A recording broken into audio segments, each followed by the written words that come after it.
Ya kan ini menteri dan presiden. Buat saya pasti itu sudah menunjukkan sikap berpihak begitu ya.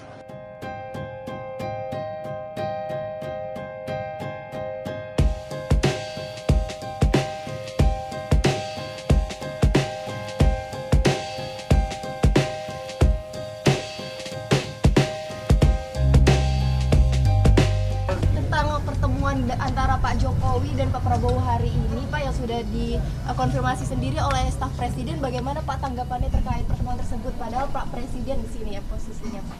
Ya kan ini menteri dan presiden. Jadi tidak apa-apa ya, Pak? Ya nggak apa-apa lah.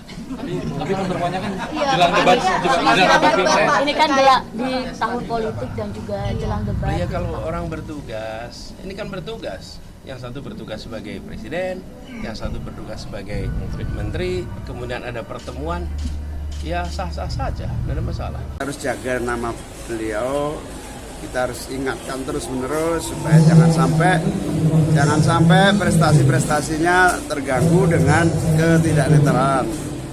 Gus, tapi pertemuan Pak Jokowi dengan Pak Prabowo diglorifikasi oleh menteri-menteri, salah satunya Pak Erick Thohir. Mungkin adakah indikasi ketidaknetralan juga di kabinet, Gus? Ya nanti kita awasi bersama lah, tapi bahwa kita tidak bisa melarang menteri sama presiden ketemu. Rakyat yang menilai lah. Buat saya pasti itu sudah menunjukkan sikap berpihak begitu ya. Kalau saya sih biasa saja. Kan memang sudah berpihak. Malah lebih baik kalau ditegaskan bahwa ya saya berpihak. Yang penting tidak akan ada penyalahgunaan kewenangan, kekuasaan, sehingga semua akan bisa fair play ya, bisa jurdil begitu. Kalau buat saya biasa saja. Tidak masalah Pak Jokowi berpihak ke 02 pada buat saya tidak masalah, itu sebuah pilihan kok.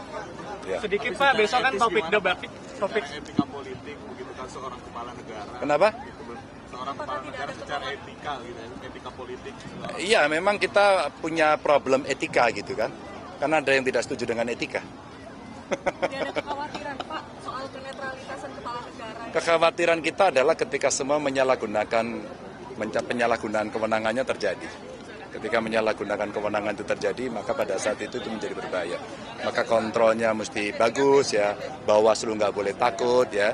Tapi kita sendiri, kayak saya, Pak Mahfud juga selalu mengingatkan pendukung kita, baik dari partai maupun relawan, agar semua juga taat hukum, taat aturan seperti yang saya sampaikan di sini tadi. Dengan pertemuan antara Bapak Presiden Jokowi dengan Pak Prabowo, pertemuan itu sifatnya tertutup. Tinggal teman-teman wartawan mau minta jawaban dalam perspektif apa? Perspektif PDI, perspektif Pak Prabowo, maupun perspektif Pak Jokowi. Tinggal 3 pilihannya. Ya, kalau perspektif PDI Perjuangan itu kan pertemuan tertutup, restorannya restoran mahal, bagus. Tentu saja mungkin karena melihat belusukan terakhir dari Pak Prabowo, ya biar Pak Prabowo makin kuat untuk belusukan. Yang kedua, kalau dalam perspektif Pak Prabowo itu melakukan konfirmasi. Karena pasti menjelang debat ini banyak pertanyaan terkait dengan pembelian pesawat bekas. Kami dulu dapat informasi bahwa pembelian pesawat bekas tersebut tanpa konfirmasi dengan Pak Presiden Jokowi. Ya mungkin hal itu juga dibahas terkait dengan persiapan debat.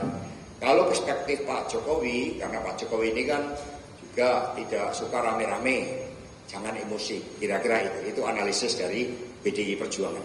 Pertemuan itu adalah bentuk jawaban dari tafsir-tafsir yang dibuat oleh teman-teman dari partai politik yang mengusung paslon lain.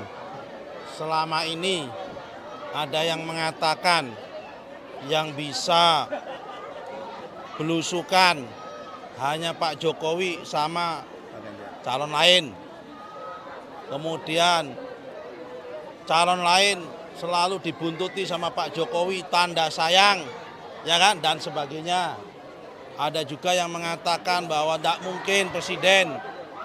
Nah, semua menurut saya adalah itu pertemuan semalam adalah gaya komunikasi secara simbolik dan verbal dari seorang politisi dan negarawan yang menggunakan cara dan gaya komunikasi simbolisasi Jawa.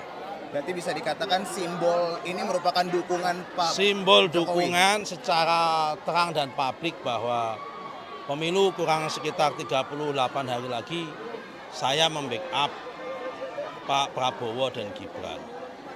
Untuk apa? Tanda restu bahwa inilah yang akan melanjutkan estafeta kepemimpinan saya dan pembangunan yang selama ini saya rintis. Saya kira maknanya itu. Jadi jangan dimaknai yang lain-lain. Jadi bukan ngasih wejangan buat debat itu ya Gus ya? Oh itu teknis kalau soal itu. Tapi ini adalah simbolisasi gaya politiknya orang Jawa.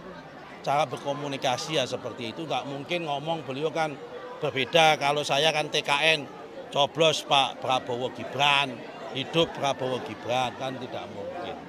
Tapi kalau kiai, presiden, tokoh-tokoh masyarakat, influencer cukup bertemu dengan gestur senyuman, keakraban, keintiman, sama kayak hari ini dengan Pak Kiai Adib Rafiuddin Iza diundang masuk ke pondok pesantren, diajak makan bersama, didoakan, dikenalkan semua keluarganya. Itu adalah tanda intim bahwa kita ini persaudaraan yang dalam. Pasti itu adalah cara dukungan orang Jawa dan orang Indonesia itu dengan cara begitu. Pemerintah netral.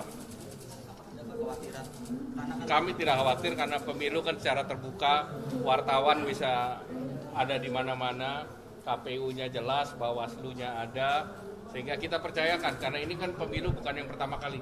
Kita sudah setiap 5 tahunan pemilu dan Indonesia dinilai sebagai negara demokrasi yang menyelenggarakan pemilu secara rutin 5 tahunan dan pemilunya berbeda dengan sebelum reformasi. Kalau Pak Jokowinya netral nggak Pak? Ya kalau makan kan nggak apa-apa Pak. Kalau Pak Jokowinya netral. Pak Jokowi netral.